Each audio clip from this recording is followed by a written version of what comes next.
If you have a firearm that's going to be a little bit more heavy on the shoulder, or you plan on shooting it for a longer period of time, or you want to give that gun to somebody that might have some shoulder issues, take a look at this Airtech pad by LimbSaver. So LimbSaver is one of the companies that's been producing recoil pads on firearms for a long time, and they've really made a name for themselves. So this is the newest one, and they're advertising a up to 70% reduction in felt recoil.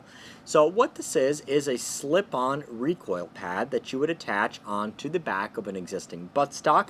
Now, because it's an Amazon video, I can't exactly show that with a firearm on here, but you can see how it'll fit directly in the back. So you'd open this up by sliding this back, sticking in the butt of the gun all the way in here, and then moving this forward, and it is going to rub around it. So this one, instead of just having more rubber at the back, they do have this almost like cells in here where there's going to be pockets of air and small little 4 different cushions which are going to be in here. So I guess this kind of creates like an air pocket that'll help reduce the recoil even further, and giving a little bit more space here, a little bit more give on the back.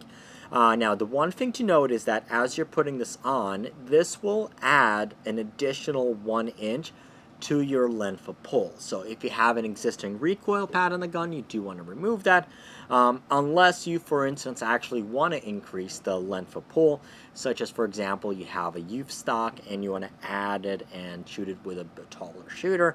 You do want to make sure that you do know what that's going to happen. Now, if you have an existing big rubber pad in there already, what might end up happening is a little bit of slippage as it's shooting. However, if you have like a regular stock with like a hard rubber pad in there, you can put this directly over the top. This is also, I would say, going to be recommended for anybody who is shooting a military style surplus type rifle. So think like bolt action rifles from the 30s, 40s, 50s that are going to have heavy stout recoil, and they have a metal recoil pad in the back. This will definitely help you there. And these are also going to be available in 3 different sizes. So this is the medium one. We have the small and a large as well. Made in the United States by LimbSaver, and overall a very good value.